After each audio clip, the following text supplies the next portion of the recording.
And this is Thursday, August 27th. We are live on X, LinkedIn, as well as YouTube. Guys, please support us with a like and subscribe. Also, in the description, you will find a link to subscribe to our weekly newsletter where we share all the insights that we get from the guests in a text-written format, as well as the strategies and the stats that you will not find anywhere else, plus the discounts that are very exclusive to the list. Welcome to the Instantly Show, the daily show on AI go-to-market and the strategies driving real revenue growth. Today we have Mark Szymanski, and he's been building on the web for over 10 years, more than 100 projects and 50 clients. In these days, he builds AI systems for businesses instead of a simple websites. So he transitioned into more of their revenue generating activities, and he teaches all of that on YouTube. This is actually how we and me personally met him, because I have a YouTube channel and we've been talking quite a few times because we were in a similar niches. He also runs a community called Modern Builders Society.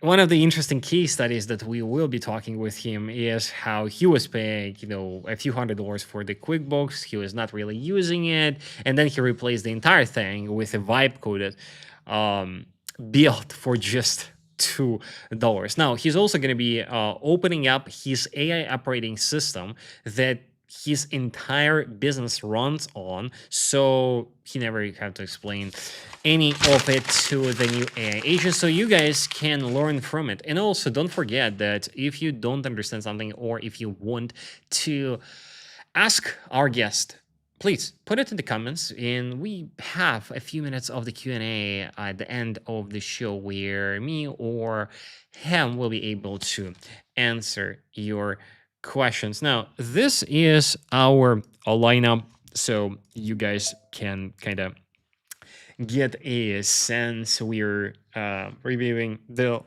latest news right now, and then Mark is going to show up, and after that live tutorial with him on his AI operating system, as well as some follow-ups after that. DeepSeek is about to close new funding that values them at $74 billion. And the money is coming from investors who are already shareholders, including Chinese battery company called CATL. They're doing this because they are going for an IPO next year, and they want to have a bigger war chest before this happens. Now, and the reason this matters is the DeepSeek is the company that scared everybody in early 2025, if you remember, because they basically showed everyone that you can compete with the frontier labs like OpenAI and Anthropic for a fraction of the cost. A lot of people said that was a one-time thing, and the business underneath wasn't real. So a $74 billion valuation right before an IPO is investors saying that they think it is real, and I think that this could be a very, very valid competitor in the space when it comes to the modern development of the things. Now, a quick meme I found this video, me putting my entire life on ChatGPT hands after it says you are absolutely right. I was always wondering, I've seen this video multiple times, but of course this is edited. I hope, but it's a very, very well done video. Now, we do have the drop of the day, which is pretty big considering from where it is coming from. A Chinese lab called ZAI replaced a new open model yesterday, and the interesting thing about it is that the chips they ran it on. So a few weeks ago, there was a mystery model going around that people were calling 0x alpha, and nobody knew who built it. Yesterday's AI said it was theirs, and the whole thing had been running on 100,000 Chinese-made chips with zero Nvidia in it. Look, and of course, like I just want to explain kind of like what's the deal with it. Now, American export control plan very dependent on the fact that they believe that AI needs to have the chips like Nvidia to run their models. But this kind of shows that, and this acts like a proof that not necessarily, of course, maybe not at that level, of course, maybe not at this scale, but at least for future, it's something it's something to consider, right? It's something to consider, and this could break a lot of things in the export control plans if the China can function with their own chips. There's a startup called Instinct that raised $350 million at $2.5 billion valuation, and the founder is 23 years old. And what they do is basically connect everything together. So your email, your messages, calendar, and your phone's microphone, as well as your location and screen. And people genuinely love it. They're planning, road trip with it, buying groceries, canceling subscriptions, and planning like weddings, I guess. But I put it in the controversy part of us reviewing the news because people recently read the terms, and the terms give the company a perpetual license to use your materials to train their models, and it can record your screen and what you type. Testers found it was still keeping and summarizing their emails after they cut off access. And one person had it send an email on their behalf without being asked. So here you go. They're raising capital, but more and more people look at the terms and conditions while this is happening. Time put OpenAI on the cover this week, and what the leadership told them about AGI is the part worth discussing. This is why it is in the news right now. Sam Altman says he thinks OpenAI will have an internal system that qualifies as AGI by the end of this year, and Mark Chen says they're about 80% of the way there. They also say they already have an automated AI researcher called Astra. Their words are that it can take an experimental idea, write it into OpenAI own codebase, run the experiment, and come back with a result, or take a paper and do a week of human research work. Altman's quote on where that goes is, I expect this will be the first model where the model actually invents new things in a way that matters. And the cover itself says, trust us. Obviously, I'm not sure why we're not pulling this up on the screen right now. It should be there, but the cover says trust us because he also told them, quote, we clearly had some missteps as a company. Now, I wouldn't like he's obviously concerned a lot about the safety of the humanity and how AI is evolving, but then they're announcing that the AGI is gonna be here, and he's like concerned. So like, it's a weird thing. Salesforce and Anthropic announced something called Claude Force, and it goes both directions. So Claude now runs inside Salesforce, which they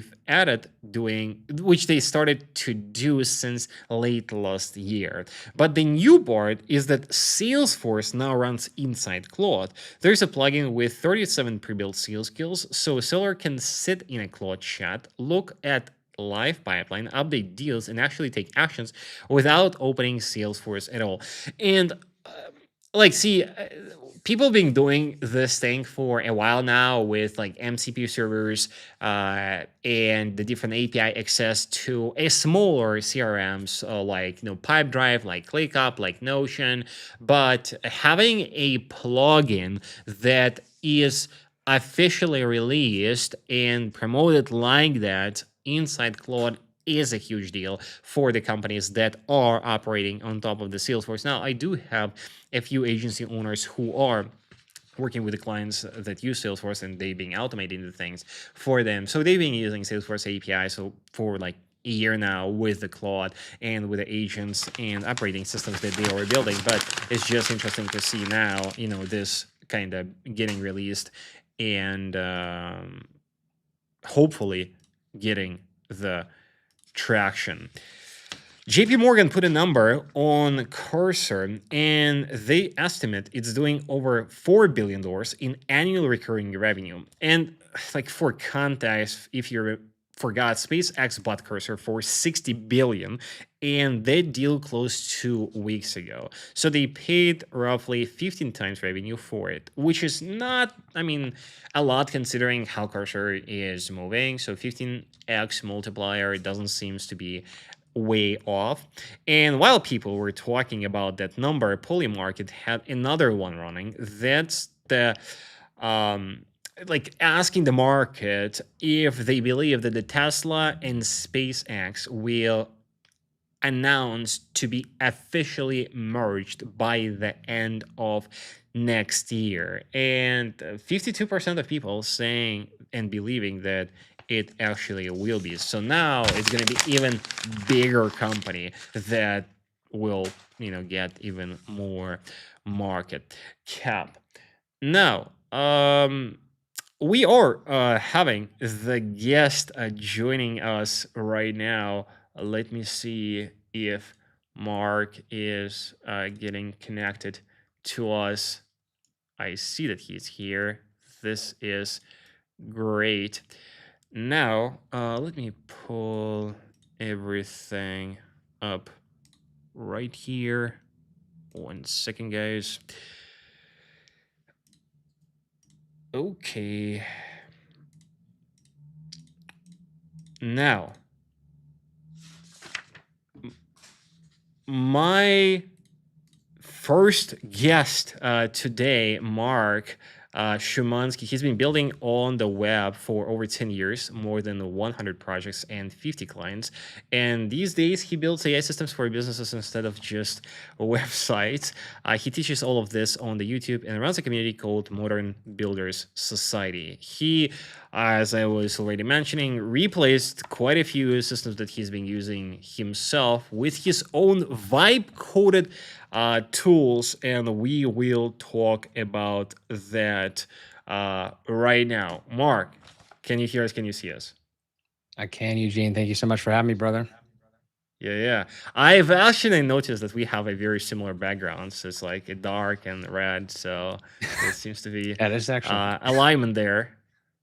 yeah, 100%. Uh, look, uh, I already kind of, when I was introducing yourself, I did say that you replaced QuickBooks with something you built in 6 hours, and it basically cost you $2 per month. So, would love to know, do you believe that right now people should be even paying for softwares, or you believe that we all have to build our own versions of apps we all use?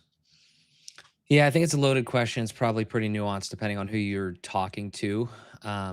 The QuickBooks example, to be clear, I didn't replace the entirety of QuickBooks. Obviously, they have a massive, feature stack there. But the pieces that I did use, and I think this is kind of like the whole point of the question is there's certain pieces of software that certain people like small businesses are using that they don't need to be paying for these crazy mega SaaS platforms anymore. So I think that's kind of like the big part of it.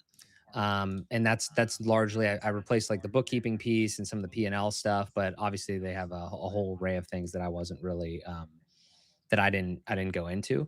I think on the larger part though, I've done that with other products constantly. Anything that I can easily carve out a part of, then I think that it's reasonable to go ahead and do that. Obviously, I'm not really condoning like straight up vibe coding. You should kind of know what's going on to a degree. I think syntax is kind of where I draw the line there. I'm not reading every line of code, but Yeah, I mean, I think that's kind of where everything is headed there. And just to tee up, I think maybe a different question there is the real thing though. If I was like building a SaaS, I would definitely want to care more about the infrastructure. Those are the things right now that are harder to recreate because like hardware is expensive and people have taken so much time to actually stand up like physical Hmm. stuff. But a lot of the software though, I mean, is like we can't really lie about it anymore. It's like it's not that hard to create. Like it's easily duplicatable in many ways, but you are becoming a little bit of a maintainer if you decide to do that. So do it with caution, is what I'm saying. You did mention that you did replace, FU within your own pipeline. So would love to know what are the last, piece of the software that you replaced and built on your own, if you can give us an example. Yeah, for sure. So QuickBooks is one of them, like kind of the bookkeeping side of that, and a lot of the P&L stuff.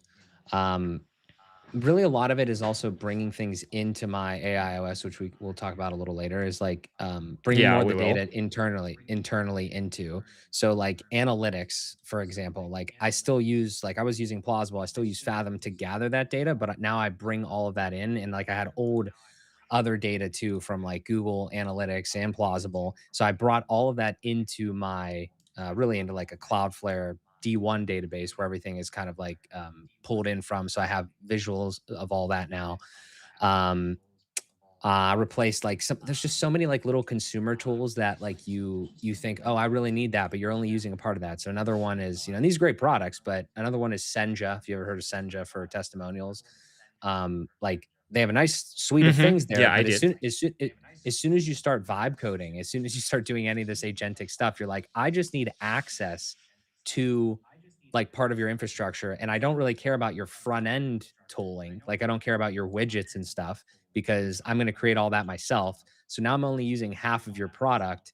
So that was like I was basically using that as a glorified database for like $40 a month. It's like I don't need that. I can just recreate that over here and then have full access to do that with that data whatever I want on any of my websites, etc. So those are a few. There might be a couple other ones, but I'd have to jog my memory on it. But just little things like that, like anything that you can pick off in that regard. Um, it's not just about saving money. I mean that the money is nice, but it's it's a few bucks here and there. But that's just my personality. I'd rather have more Yeah. control of that and the freedom. And obviously that's a personal thing, personal decision. And everybody who is watching us live, in about 5 to 6 minutes, Mark will be showing his AI OS, which is like AI operating system that he's been building. Now, of course, we do have only 10 minutes, so this is going to be pretty short and sweet. But if you have any questions, you can put it in the comments. And also in the description, you'll find a link to subscribe to our weekly newsletter where we deliver all the weekly go-to-market strategies, news, as well as the updates. Now, Mark, I do want to talk about one of the studies that you've been posting on, believe your YouTube. So, a company doing 700 proposals a year on a spreadsheet, and you've been helping them to integrate AI. So, what was the first thing that you did when it comes to automating this type of the pipeline? Yes, I think you're talking about the engineering, kind of like civil engineering firm, where basically Yes. they're very old school like business, right? Like I mean, they've been in business for 50 years. They have an established client base, good referrals, good, lead gen just from all that. But they're doing everything manually. I came in there and I was like, "Oh, how are you guys handling?" Well, I first built the website because that's where obviously traditionally I've come from is the web design space. But then Yeah. I was like, you guys let me get this straight. You guys are taking phone calls and then your front office person is like sending emails or like adding them to like a Google spreadsheet and like there's like a bunch of data that's wrong and missing and they're basically playing like an internal telephone game to move all these around the office and things. And then we have the website that kind of funnels in, but it only funnels via email and they have to like copy and paste all that. Anytime you hear like copy and paste in any sort of business environment at this point, you should probably be like, oh yeah, we could probably do something to fix that. So it was just like a terrible system in that regard. I mean, it was working, but again, it was just kind of like duct taped together and old school. So that was like one of the big pieces I took all of that. I went deep in that business and tried to understand everything that they did. Took all of that and we built like just a Next.js, like a web app type situation with Vercel and Supabase. Works really great. Hmm. Multiple users. I mean, it's really incredible. Like if you take a little bit of time to understand how the pieces fit together, like you can build really great stuff now because there's a lot of really good infrastructure out there and tooling. And yeah, I mean, so just created that for them. The hardest part about those types of projects is literally just learning the business now. It's just gathering all of that context and making sure that it's working the way that they like it to work, but it's way more efficient. So most of that project was literally like, oh, wait, there's some logic when you decide like, okay, this type of proposal should have this type of information on it, or it should kind of give you this level of customization when you actually get into the proposal setup and depicting side of everything. So yeah, I mean, there's nothing really on that project yet on the lead generation front. It's more so ops, but I mean, man, it's really helped them because they literally everything's in one spot now. They're not like jumping back and forth between different sheets and different things.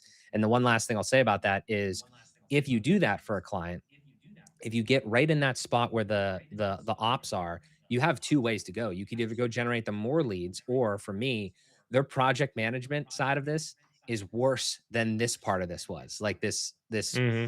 intermediary part. So that's probably where I'm going to go next. I'm like, oh, after you have won these proposals, oh, you guys are using whiteboards in the office for project management. Okay, let's work on that next. You know what I mean? So there's just so many businesses out there that are doing numbers, but their systems are just rough. So I'm trying to fix that for people, and I know there's a lot of other people out there that could do that as well.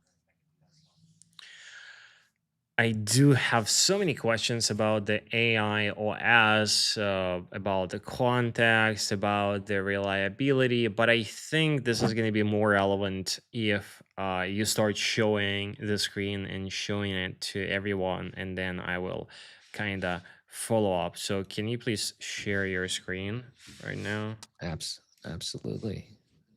Should be good right here. You see that?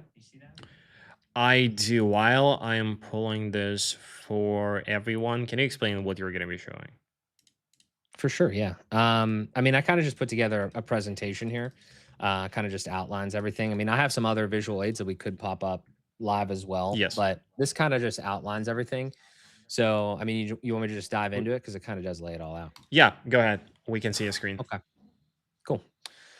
All right. So basically, how I built an AI operating system. I didn't come up with that term. That's already on the internet, but I found it from other guys like Liam Otley, Mansell Scheffel, other guys on YouTube. I make YouTube videos. I try to Liam, teach. yeah, started to popularize it. Yeah, exactly. Yeah, I tried to just like not. I didn't really take it from them. I just took the kind of the moniker, so to speak. But obviously, this is built for my business, and I just want to show you guys kind of the story of how I went about doing this. All right. So a few obviously everything moves at the speed of light in this industry.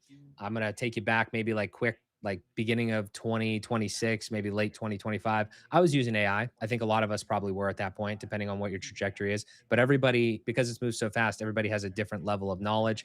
Basically, back at that time, I was using like Claude. I started with ChatGPT, like most people, and then I found Claude Chat, and I was messing with Gemini because I have Android devices and all this different stuff. And I realized my big problem is that I don't have context in one spot. Like I very quickly realized that like, oh, I want to use ChatGPT for certain things, Claude for certain things.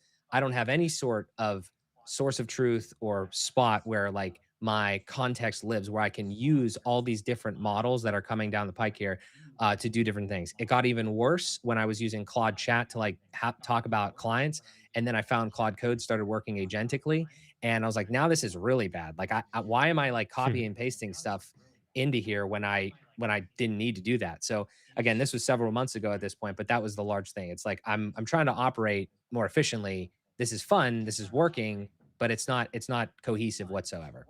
So then, the big thing was like the context was the thing that kind of needed to move and become more concise, and not me. Like I shouldn't have been popping around all those different things. There was different ways to do that. It was just a limitation of my understanding of everything at a time. So I needed to centralize things. So then I realized that I was kind of mixing up a few different layers, and the top two of these are kind of commodities.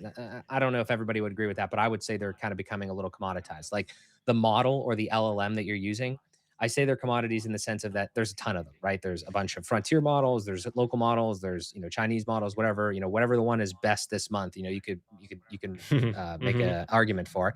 So that's swappable. The harness as well, actually becoming more swappable by the day, right? There was Codex and Claude Code like at the beginning, but now there's like T3 code, there's open code, there's all these other places where it's the part that's in between, right? The model and kind of what you're doing, and it adds the tooling, it adds all this other stuff. And those are two different things, but at the same time they're still swappable. Like you could do whatever. Just because I use, typically in my daily driver, I use VS Code with the Claude Code extension using Opus 5 or whatever. Just because I do that doesn't mean you have to work like that. But the thing that's not a commodity, the thing that is Right. literally should Okay. be the source of truth, is the context, right? And this is the I'm just again playing this back. This is where I came to understand that, like, this is actually the only point of this that I need to like really really focus on, at least at first. And I think everybody should focus on it first, because this is the part that is actually going to make a difference in my business, not these other things. The other things will orchestrate, like I'll help to orchestrate those things to execute, but this is the part, right? So my context here, like, it's the most important thing. And also one footnote at this time is, this is around the time where like OpenClaw was starting to get big, where it was kind of starting to do this, and obviously Hermes to follow. It was like the layer that was like the runtime of that kind of put all these things together. And if you use those, then and they're working for you, great. But I didn't want to build that. I needed, and I still feel like, before you even use those tools, you need to understand what the hell you're actually organizing. Again, your main context. And that led me down a longer rabbit hole and kind of doing it more myself because I like the freedom. But just understand, if you take the route of Hermes, OpenClaw, Grokbot, you still need to organize your shit, like, regardless. Like, you still need to organize like the context stuff, regardless of how you do it. You need to understand how that is, and this will help you even if you don't want to build your own thing. Because I think that's the most And can important part. we simplify that by saying that it's basically the knowledge base, right? So, or is it more than that? So is it more than just giving, like, or putting all the information about like yourself, about your business into one place into the MD file? Yeah, I would say that's at least part of it. It depends on how deep you want to go, though. I'll have a slide in here coming up that kind of separates it out, but ultimately you could simplify it down to that, and at minimum I would say start there. A lot of people just dive into these products and they have no idea Okay. where their context is being stored, and they don't understand the concept of memory, and they don't and we're not going to talk about all that, but they don't understand all that. And that's fine, but you're going to realize that you are going to run up against hurdles when you take some of that initial setup phase away and you don't focus on that, in my opinion, because I literally ran into this several times in those initial times. So but I think the rest will kind of explain a lot of that too. So this is the punchline. It's perfectly timed. Most people have never written anything down about their business. Like, again, that engineering company that I was talking about, that wasn't written down anywhere, that wasn't described anywhere. I had to literally extract that out of their brains. Like, and we're talking like employees in a company that could leave at any time. So, I mean, if you're a small business owner, it's probably in your brain because you Yeah, haven't that's written it crazy. down, because you haven't had the time to do that. You need to do that. And this is a great time to do that, because this is going to, like, before AI, I had to write some SOPs so I could follow them. Yeah, that obviously sucks, or my employees would follow them. But now, like, AI is going to incredibly make you way more incredibly efficient if you take this step. And this is why I think this is so integral, and why it makes you so much more ability to be agnostic with what you use, but also so much better right off the rip, rather than just diving in and starting to say, hey, make this skill, make this pipeline, do all this sort of automation. You got to organize a little bit. And one footnote here. You could have the AI do some of this. Just understand that this is what you're doing. Like, you're trying to write this stuff down, get it documented, and understand what's going on. So I I'm no better than anybody else. I kind of had this thing. I had stuff organized in Google Drive and in Notion or whatever, and I had to consolidate all of it. So that was part of the big thing there. This is I'll preface this with, this is what I landed on after watching a bunch of guys and people on the internet and stuff like that. But you don't have to do it like this, but I do think that this is probably, it's been working for me. I'll just say that. There's four main things that make up kind of the system here.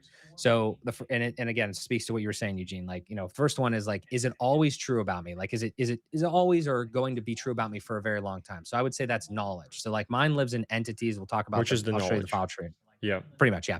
I'll show you the file tree in a second there. But the things like your voice, the type of way you speak, what you charge, who your clients are, a lot of context about what they have going on. There's a distinction I'll make in a second. You don't put your clients' websites necessarily in your AIOS, but like all of that relationship data, the thing that you want to persist throughout the extent of your business or your life, that would be basically markdown files, just right in that section of this. Does it live in someone else's system? So number two here, connections or connectors, right? So that is like what, to be very clear, when somebody asks you about this, you're not bringing in all of your email, all of your Stripe data, all of your YouTube data. Like, stuff has to live outside of this. When we were talking about earlier about bringing SaaS into this situation, we're not rebuilding everything. That would be silly. There are things that absolutely are necessary to live outside of it, right? Platforms like those ones there. So we have to connect to them via MCP. I Hmm. preferably like API honestly, because I feel like it gives me like a fuller set of things that I can do, and I just have little scripts in there that are connected. But that is just all those different connections. The third thing here is it a record that keeps changing? So like any sort of records or things like that, mine lives in state, and this is an important one. And this is what I was talking about earlier. There is a distinction between knowledge and then what I would classify as state and what I've heard others classify as state. There are things that move, right? You don't want to put all of your deals, your contacts, and every single dollar that you're making and all of that sort of like financial data and all that sort of stuff. Doesn't make physical sense to put that in an MD file. That belongs in like a database, whether that's like an SQL database. That the way I do it is SQL database on my machine, and then it's mirrored up to like Cloudflare D1 to actually show you the front end, which we could talk about that a little later. That powers all this, but you need something that's like your business is going to change, right? There's pieces of information that's not going to change or not going to change very regularly. That's knowledge, but those records, that's state. And the last one is, do you do it over and over again, right? Because we're not just doing this stuff once. Like, this is a business. We wanted to make it repeatable and everything. Right now, those are like procedures, and those live in pipelines. So things that like I'm going to publish a replay on YouTube after I do it, or I'm going to, after I have a community call, or like, run my, book data where we're talking about like the QuickBooks stuff and everything like that. Or like put chapters in my live stream after I get off, so I don't have to manually do that and just automate that. All of those types of things, they can either run one off or automated. Those are footnote on those. Those are probably going to become skills. I had a different way of thinking about this before skills kind of like were the way to do that. So largely, if you've heard of skills, you could probably just use skills for that. But it's a long story that I won't get into. But the whole thing is like anything Like that is a instructions process. basically on how to proceed with Exactly. all this backend. Exactly. Exactly. So all the things that you do over and over again. But then those four questions are pretty much, the basis of it. This is more like, I wouldn't call this technical, because this is as basic as you could get in a way. Like, this is It literally looks without technical. showing It my looks a bit scary, but it's not. Yeah. without showing my actual machine. This is literally it. Like, you could create this right now for yourself. If you go on your desktop and you type and you say new folder and you say AIOS and new folder and you say projects, and you could have exactly basically the beginnings of what I have. You have entities, which is, for me, it's a little more there's a little more to it, because like I kind of put like multiple different entities that I have, but maybe you just have personal and business, whatever, right? And then all of your information would go in there. Again, they're just folders within folders and markdown files largely. The connectors, sometimes obviously they're going to have like Python scripts or whatever, and because you're connecting via API, but that's generally what that looks like: Stripe, YouTube, et cetera, et cetera. Modules and pipelines, again, those are probably, you could probably just get away with using skills there. My thought was modules are things that I could run as one-offs. Pipelines are like groups of modules or like longer processes. You could just do skills within skills for that type of thing. But those are the instructions, the things that you're running often. State, we talked about that. That has the database and anything that changes. And then intake is kind of just like a catch-all for things that I'm doing one-off. The one little thing that I'll describe over here that I didn't get to yet is, obviously I do client work. I deploy a lot of stuff for clients and even for myself. So like over here for projects, for instance, I'll have like, Motive 11 is my agency business. So I'll have like clients, and then I'll have like the website for these different things, or the proposal business, or the proposal portal for these different businesses or whatever, just to Mm-hmm. keep everything organized. And all of like, when you drill Yes. down to like this website level here, that's literally the repo. That's the thing that is mirrored to GitHub that ends up getting deployed to Cloudflare Pages or Vercel or wherever. So you're starting to see how this is like all like a Ah. really nice system Okay. that literally just like constantly works for me. And the way that I work in here is I'm literally just constantly on this directory in VS Code, in Claude Code, prompting against all of this knowledge that it has. Obviously, it can do other stuff on my computer as well, but it just has the information. It has all of the instructions that it needs to do anything wherever it needs to, and then it just writes to wherever it needs to, edits wherever it needs to, adds context where needed. And I just constantly have that conversation. I just open new chats in VS Code, and that's how it goes. Now, to call back real quick, what if Claude goes down? It's happened. It's very simple. I click the Codex button instead of Claude, and I talk to Codex. I prefer Claude, but that's the whole point. That's the whole thing. This, you're seeing how it's coming together from where we were before and where I've gotten to now.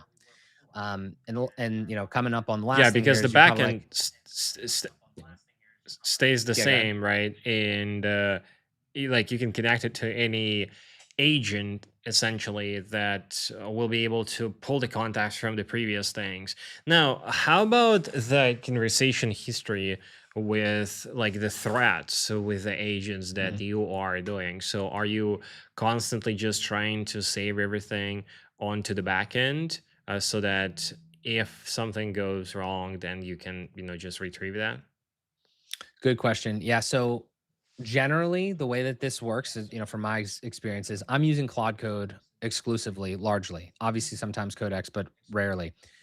The thing that I realized is that every time that you talk to Claude Code on your machine like that, like when you're in VS Code and you have that open, it's saving all of your context, or it's saving all of your history. It's also doing, this whole memory thing, which is a separate thing. But I'm not. Some people are a little bit more organized with this. I don't care as much because I've tested this and I realized that there is. I'm going to paraphrase and I might get some of these details wrong, but just stick with me here. There is a place on your computer. It's in your C drive. It's in .claude. It has all of the session history in there. You could go find that, or you could ask your agent to go look. Hey, where is that at? Show me, and it will show you all of your session history. That's Mhm. how it stays in the sidebar, right? Mhm. At any moment, okay, I could ask Codex to go read that same information. I could ask any other agent to go read that information. And I don't really care that it's only in the one directory in Claude. In an ideal world, I wouldn't like that. There are some tools out there, I think, that kind of try to solve that problem, and more so the memory problem. The memory problem is a little bit more of a big deal because memory is the thing that it tries to save about what you do and like the way that you work. And people have mixed opinions on that. It's kind of like if you say never use an M dash, then it'll save it into memory, and every single time it'll load, every single session it'll load all that memory in. That's a philosophical discussion in some ways with some of that, but the point is that all, like, the cool thing about this is all of this stuff is stored and I know where it's stored. So if I needed to talk to Codex about something, I've literally done that. I've literally been like, Claude Yes. went down, hey Codex, can you go find this conversation and can you kind of just pick it up in our new prompt over here with you so we can keep going here, and we're still writing back to the same AIOS or the same project folder or whatever, because you have the instructions and everything is organized properly. So I hope that answers the question a little bit. But yeah, I'm not overwhelmed with the It does. actual It does. session It does. history. That's great. Yeah. Perfect. So yeah, I'm like trying to just always write anything that's durable. I'm trying to write back to my AIOS. Anything that happen, but I don't need, I'll like just do that. Like I'll go and I'll try to, find it a different way. But you do have to know it's there. So it is a great question. The one other really good question that you're probably going to have, or people are going to have, is like, Mark, this is fantastic, but like, what the hell are you talking about? Like, this is all in just folders and you're just using Claude constantly. I come from this background of people that need to point and click constantly on a screen to do stuff because they like to drag and drop stuff around the screen to build websites, etc. I understand it. I've been there. So eventually you're going to need to build a front end for this. Now, what I would say is I don't believe that the world is going to continue to go heavily into UI. Like I think we need UIs because we have eyes, right? We're humans and we have eyeballs, but we don't need like all of this crazy stuff. Like imagine I think I literally get chills when I think about all the time that I spent wasted in Notion trying to configure all these beautiful things. It's just not necessary anymore. So what I'm trying to say is like I Yeah. had to create a UI, but this UI is not like a regular UI. I didn't build like a SaaS app. It's literally just, it doesn't look like this, obviously. I could show it, but it's basically a view of everything. Very simple example. A Kanban board where you have like your deals. I don't have a feature where I can grab that thing and move it. I don't want that. I don't want to have unnecessary user experience things in there because that's not what it's for. I'm supposed to be prompting and orchestrating. I am not supposed to be clicking and clacking. I don't even type anymore. I use Whisper Flow. So like that's my whole thing there is I needed a way to Yeah, see I all was of the about to information. ask that. So do you type or do you use the voice? Yeah. Bro, I very, very rarely type. I am one of Whisperflow's top customers. I think I'm in 0.1% of all time, over 2.5 million words dictated. So yeah, so but that's the thing there is the mission control houses all of like all of the data that you would think is in state, and you would think like how all this business data that is moving and in here, like your company, every deal, all the company context, any sort of like all the transactions that we talked about, it's all in there. It's a tab called transactions, revenue, automations, analytics, short links, like built all that sort of stuff. And that was another one earlier, a short link generator that I re that I did myself. So all this stuff is in here and it all works together and it has context of everything. And at any moment, it could go do or edit or change anything like that, all from this one centralized location. So I know some of it's abstract, but I That's hope awesome. that like the audience could like understand at least the direction that this is. And then obviously it just takes time to start to build some of this out. But yeah, so that was the front end piece of it. And then I would just say like kind of part of the last thing here is like, well, this is really the next step for everyone at this point is okay, we've gotten to the point now where we're not doing any of the execution because we don't want to do any work. But you know what? The other thing is, I'm also getting tired of prompting too, right? Like I'm tired of telling you to do the work. So why don't we start doing this whole like loop thing? Not necessarily loops, but like even like automations, right? And it's existed for a while, but I mean, it's the next gradual step here is okay, so we're doing all this stuff, we have it all contained, cool. At any moment if I need to do something one off I could do that, but obviously the next thing is all right, well there's certain things that I need to do. Obviously we need to back up things. We need to do either like a morning brief or like in my case it's now like a morning steer where it looks through all of my tasks and it's like, oh, you didn't get some stuff done yesterday, we should probably kick that to today or prioritize it for a different day based on your calendar and everything. Obviously it does the books at certain times, all this type of stuff. And this is just a couple examples, but like I have like 13 or plus more of them now where basically think about it, it just looks over at one certain time, it looks over all of the context and everything that we've done. It looks at my emails from the past day, it looks at my messages from the past day, it looks at all of these different things, and it just intelligently is like it has a set of parameters sort of, but it's like, okay, if I was Mark, if I was looking at my last day, what should change? Did anything move on the deals? Did anything move on, in the books or whatever? This is the part where I'm actively building out, so I won't take too much time on it. But it's ultimately like it's working now, but really this becomes a real transition period. How much do you want to give? Like, how much rope do you want to give to the agent? And a lot of people give it all to them, but how much do you want to give to them to like to the agent to actually do the work for you and start making decisions?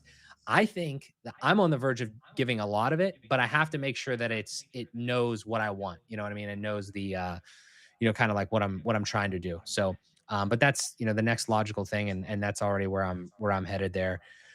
We can wrap up here with just a couple of quick ones. Yeah. Is so context is always what stays true. State is what keeps changing. Everything else you just go and fetch. So that kind of explains like the connector thing and everything like that. And then if you want to do this for yourself, like literally, you can just start like, go back in this, screenshot that thing, 4 steps. You can have it done in an hour, like one folder on your thing, one file saying who you are, everything like that. Literally, the first time I did this, I literally just told ChatGPT to interview me based off of all this stuff. Obviously, that was a while ago, but I would do that now. Is just like any sort of information it can gather about you, verify that it's accurate because it might be stale, but then you could just build it like that. You don't have to build it exactly like me. Just use these principles. Second file with 3 rules about how you write, just to get that if you care about like writing emails and things. Point your tool at that folder before you ask it to, like for anything. So whatever agent you're using, and then just whatever repeat task you have, do it once and then say, hey, make this a skill. So every single time we can consistently run that. And if there's any corner cases or anything like that, it can constantly get better. You can just keep telling it to do that. And the very last thing is don't try to build the whole thing, just start with that little base of that. And I think that's really the whole thing is because people are just jumping into these agent tools and it's like, that's cool. But, I think it's like one of those dimwit graphs, right? It's like files and folders, all this crazy stuff in the middle, files and folders. It's like really where it all starts. And then you can layer things on top of it because that's the piece that you can control the most. So that's pretty much all I got. Appreciate you having me here. Yeah, and look, so and I would even add on top of that, because a lot of people like jump on the tools, right, like trying to figure it out everything at once. But also we've been seeing a lot of people that are scared, right, like to provide this information, not for the security purposes but for the amount of work that is required.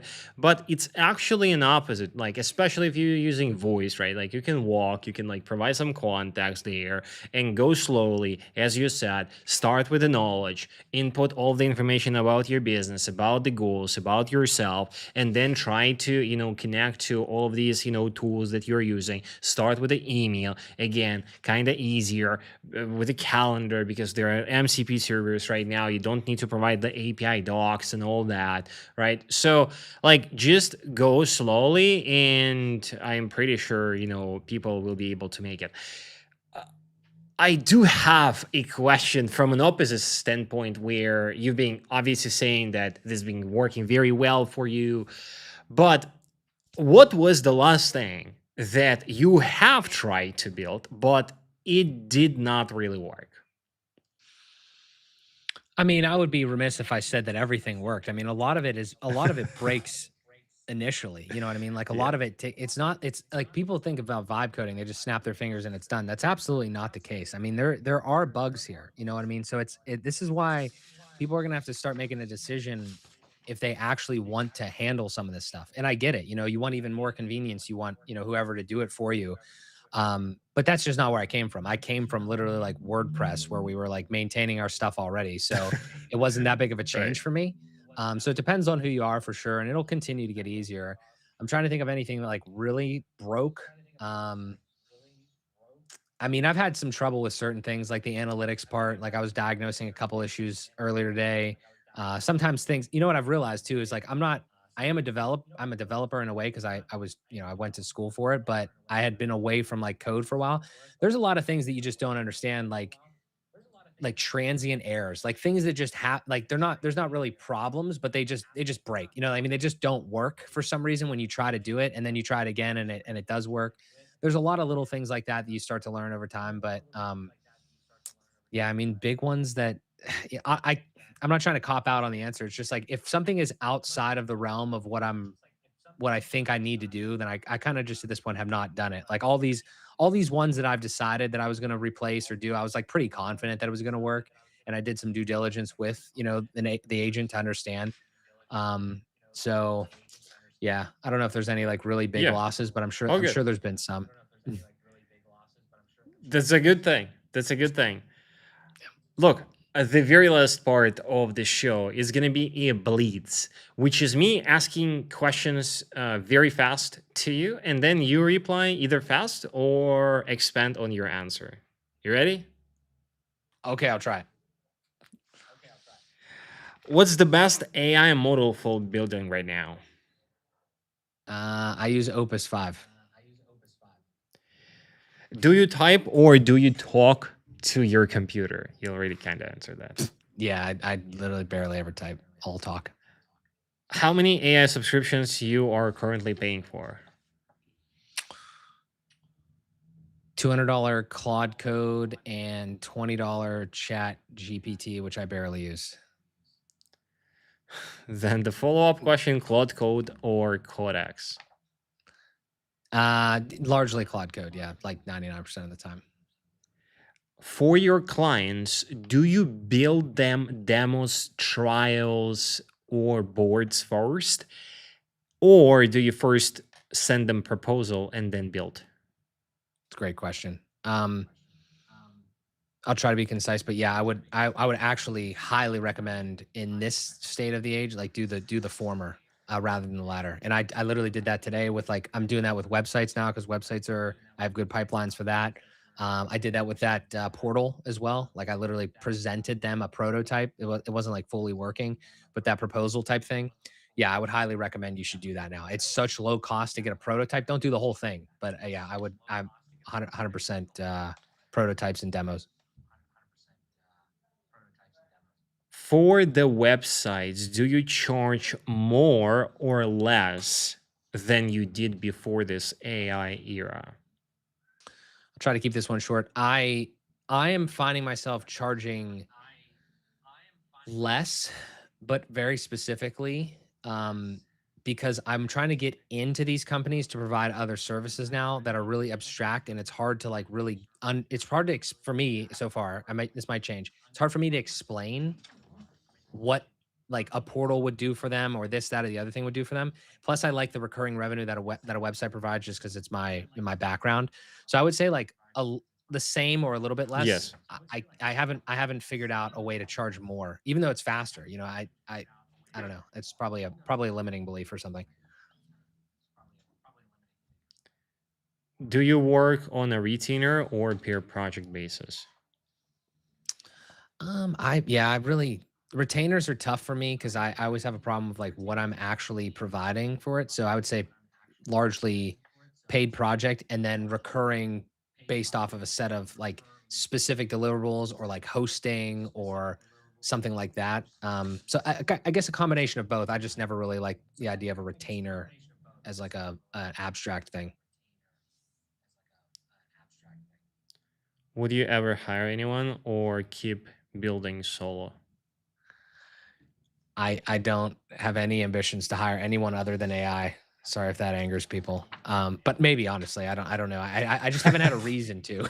So I don't We need to necessarily know provide these things. the jobs, man, like That's to the true. market. So I'm just like not there now people yet. will go to work at McDonald's instead of, building for you. Yeah. I haven't solved that So one yet. uh that's good. Look, man, I appreciate you coming in the show. Where people can find you. Yeah, I mean, you can appreciate you having me, Eugene. Thank you so much, man. Yeah, you can go to my website. If you go to mjs.bio, that'll take you right there. My name's a little hard to spell. I'm pretty active, like I said, on YouTube. You search me up there. All the Primarily. links are on my Yeah. thing. Yeah, primarily on YouTube, and then I mess around on X and LinkedIn. I'm all over the internet, but yeah, this has been great, man. Thank you so much. Awesome, man. So cheers. We'll talk to you soon. Talk to you. See you. Yeah. See ya. Awesome, guys. So, what a great conversation. What a great tutorial about AI operating system. I have been wanting to have someone on the show who will come and show like because like a lot of businesses already use it, right? Like, look, AIOS is just like a fancy name of probably naming this thing like a knowledge base about your business with all the connections, but it is an operating system, right? It is an operating system. And in some form, most of us who've been already using Claude Code, like in agent platforms, are already kind of having it. So, for example, right?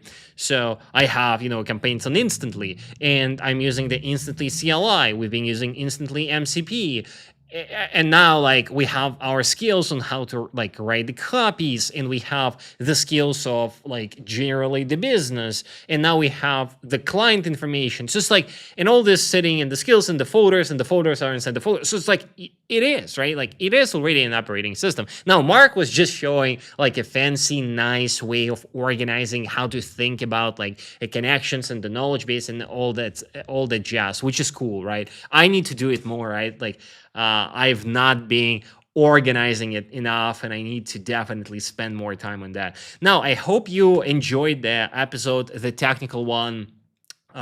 Please then like and subscribe if you did. We're gonna be streaming tomorrow with very big guest, and we've been doing announcement throughout the week, so you definitely need to show up tomorrow at 12 p.m. Eastern time. We have a very, very big fatty guest that we'll be talking with, so you can show up and ask your questions as always, and subscribe to our weekly newsletter, please. I need to see more subscribers there. Anyways, guys, hope you have a good one, and see you tomorrow. Peace.